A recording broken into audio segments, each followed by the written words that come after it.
Samedi 28 mars 2026, Port-Gentil, l'atmosphère est à la fois solennelle et électrique dans cette salle comble.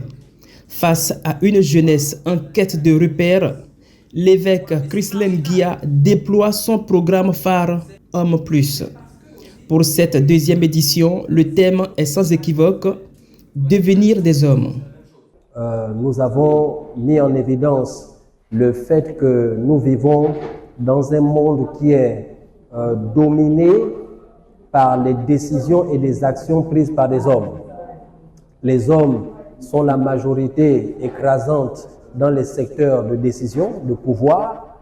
Les hommes sont la majorité écrasante dans des secteurs financiers et les hommes, naturellement, se doivent, en raison de ces positions spécifiques et d'une haute importance qui sont les leurs, ils se doivent de s'éduquer, de se former pour être des détenteurs et des garants de pouvoir et d'autorité les plus, nous dirons, les plus adroits, les plus habiles, les plus justes. Au programme de cette journée, des réflexions de haut niveau et des partages d'expériences inspirantes. Ici, le networking n'est pas un vain mot. Les échanges s'intensifient, les réseaux se tissent, mais alors que l'élan de construction de l'homme est à son paroxysme, un invité surprise s'invite à la table, la SEEG. Une coupure d'électricité brutale plonge la salle dans l'obscurité, mais ne douche pas pour autant les ardeurs. Dans le noir, le silence se fait respectueux.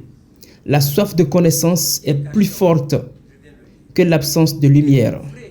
J'ai appris encore beaucoup d'autres choses. C'est-à-dire, j'ai appris par exemple que l'homme, dans sa nature à lui, est un trouveur de solutions. Vous voyez, parfois, il m'arrivait d'agir d'une certaine manière, sans vraiment comprendre pourquoi j'agissais d'une certaine manière. Et aujourd'hui, cela m'a été d'une grande aide d'avoir compris finalement pourquoi est-ce que, pour une petite chose, je peux me mettre à réagir. Une très bonne initiative que le conférencier a eu à mettre en place parce que effectivement, comme il pouvait le dire, nous n'avons pas eu pendant longtemps un modèle sur lequel s'appuyer. Et de nombreuses personnes, et j'en fais partie justement, nous avons vécu avec les traumatismes sans pour autant savoir que ces traumatismes étaient en nous. Et au travers de cette conférence, j'ai pu réaliser qu'en tant qu'homme, j'ai beaucoup de manquements. Et je trouve que ce genre de plateforme est quelque chose de louable. Pourquoi? Parce que ça nous emmène chaque jour à nous remettre en question. Et si je peux demander quelque chose, ce serait que ce soit largement répandu, que d'autres personnes puissent y prendre part. Une connaissance encore plus élargie, parce que nous pensions avoir la maîtrise de l'homme dans le foyer, alors qu'il y avait des petites choses que nous n'arrivions pas à comprendre. Alors avec l'enseignement de ce soir du conférencier, nous sortons de là avec un peu plus de connaissances.